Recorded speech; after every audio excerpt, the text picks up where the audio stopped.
ऊपर ये लगा रहे हैं कि भाई ये किसी से पैसे लेते थे, डिपार्टमेंटल बिठाई गई है जी। अभी पेंशन के टाइम पे, पेंशन से 13-14 दिन पहले डिपार्टमेंटल बिठा दी उनके ऊपर कि भाई ये पैसे लेते यानी कि पेंशन बिल्कुल नजदीक लग रही थी जी, पेंशन को भी रोकना चाहते थे वो। अभी कहाँ पे कार्य करते हैं? अभी उनकी हिसार में ड्यूटी आई हुई थी, पिछले काफ़ी साल से हिसार है, जैसे हमारी शादी अभी 6 साल पहले ही हुई थी, 6 साल से उनकी हिसार में ही ड्यूटी है। हम देख रहे हैं 6 साल से, 6 साल से मैंने देखा है, 5 मिनट कभी आगे पीछे नहीं हुआ। तो उन्होंने हमें हमेशा अपनी ड्यूटी से की, ईमानदारी से की। अगर बेईमानी करते तो उनको इस बात की चिंता नहीं होती कि अनार 150 रुपये किलो, डंडा दिखाते और 2 किलो उठा के जाते।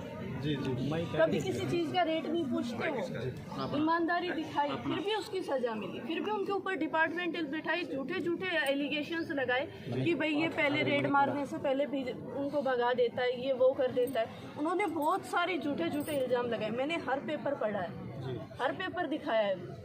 रघुवीर जी ने इतना बड़ा कदम उठाया, उससे पहले कभी घर पे कोई परेशानी या फिर इस प्रकार की बात आपके सामने या परिवार में उन्होंने साझा की हो? घर में कोई परेशानी नहीं थी, उनको सिर्फ ये था, पिछली 14 तारीख से तो वो एक्शन में आ गए थे अपने।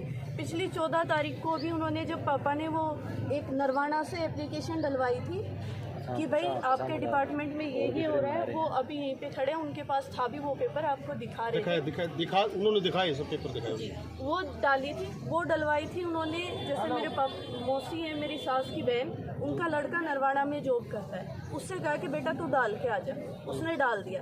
तो उन्होंने अम्बाला से फ़ोन कर करके पूछा भाई ये बाइक चोरी की है तेरी, ये है वो है, उन्होंने बहुत सारे कहे कि आप बताओ कौन। फिर उसको उठा लिया, उससे ब्लैंक पेपर पे भी साइन करवाए, ब्लैंक पेपर पे साइन लिए उसके, बता सकता है वो आपको। पापा ने उच्च अधिकारियों से कोई शिकायत नहीं की? उच्च अधिकारियों सबको भेजी गई है एप्लीकेशन, आप देख लो, उनको मैंने हर एक डॉक्यूमेंट की जेरोक्स दी हुई है सबको, मेरे पास ओरिजिनल भी है, मैं सब दिखा सकती हूँ, पर उनको कुछ भी नहीं सुनवाई हुई उनकी, बल्कि उनके ऊपर इतने सारे केस डाल दिए, 4-5 धाराएं भी लगाई थी, 120B, 182 बोल रहे हैं, बहुत सारी धाराएं उसमें 4-5 लिखी हुई है, मेरे पास वो भी पढ़े हैं सारे। और उसके बाद क्या कहा कि इन्होंने हमारे लिए जाति सूचक शब्द का इस्तेमाल किया गया है, आप रिपोर्ट्स में देख सकते हो, जातिवाद का नाम आया है हर जगह। उन्होंने चलो लिखा एक जगह लिखा हुआ है भाई चमार जाति से ताल्लुक रखते हैं, इसमें उनको मुंह पे बोला है, आपको मुंह पे बोला है क्या? आप नहीं लिखोगे, हम लिखेंगे, चलो आप भी नहीं लिखते। उन्होंने खुद जाति सर्टिफिकेट बनाया, कोई भी फॉर्म भरती है हर जगह लिख दिया मैं चमार हूँ। क्यों? उस टाइम लगाते हुए उनको शर्म नहीं आई? एक जगह लिख दिया भाई ये बंदे जो भ्रष्टाचार में लिखते हैं ये एक जाति से संबंध रखते हैं और इनका पूरा गैंग बना हुआ है। ये जो 6 नाम है, संगीता कालिया, DSP गुरदयाल, जोगेंद्र, महेंद्र, सुरेंद्र और कश्मीरा, रीडर कश्मीरा, ये तो मेन है। इनका ग्रुप तो और भी बड़ा है, और भी बड़ा ग्रुप है, इनका पूरा गिरोह चलता है, सिर्फ हिसार में नहीं, इनका सिरसा हर जगह चलता है। पापा ने नाम लिखे हुए हैं कि भाई इन जगह पे इनका गिरोह चलता है। आवाज़ क्या उठाई कि भाई रिश्वत मत लो, किसी गरीब से पैसे मत लो, इन्होंने उसी बात पे कर लिया।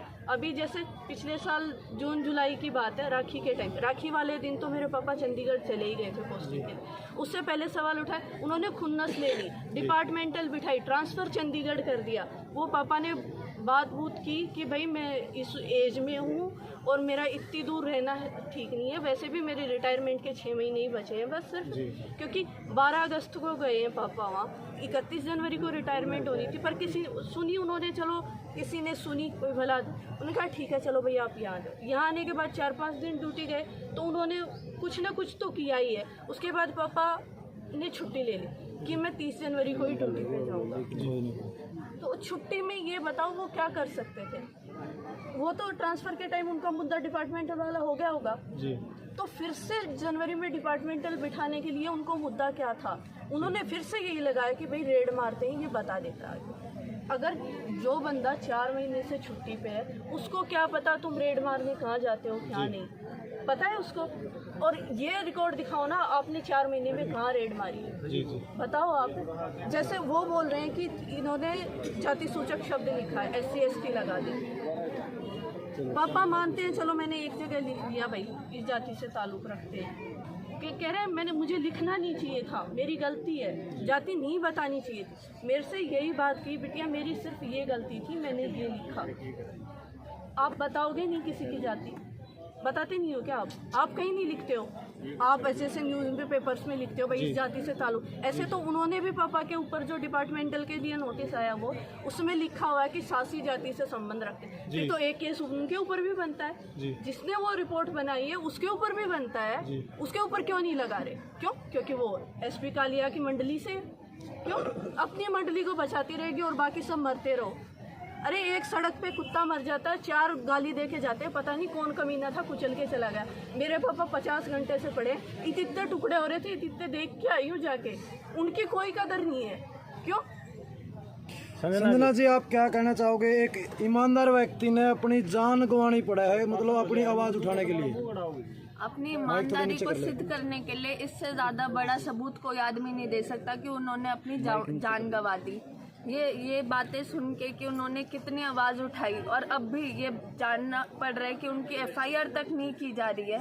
आप मीडिया साथी हैं, आप इनकी पूरी सपोर्ट करें कि एटलीस्ट एफआईआर हो इस बात पे, इस पे पूरी कार्यवाही बैठे और सबके सामने और सबके सामने एफआईआर से सेटिस्फाइड। और पहले तो उनको उनकी नौकरी से बर्खास्त करो और नॉर्मल जैसे आम आदमी के साथ जैसे कार्रवाई करते हैं वैसी करो, आम आदमी की तरह होनी चाहिए। उसको क्यों आईपीएस की तरह ट्रीट कर रहे हो? जब उसने एक आदमी को आत्महत्या नहीं की, मेरे पापा ने खुद नहीं लेटे, धक्का मार के लिटाया उन्होंने, इतना मेंटल टॉर्चर किया था। जो बंदा, आप आजू बाजू के गांव में पूछ लो, कहीं किसी रिश्तेदारी में पूछ लो, किसी से पूछ लो, सबको बोलते थे कि भाई मरने से क्या होता है, जी के दिखाओ, जीना मुश्किल है मरना आसान। वो मरने गया तो सोचो कितना मेंटल टॉर्चर किया है उन्होंने।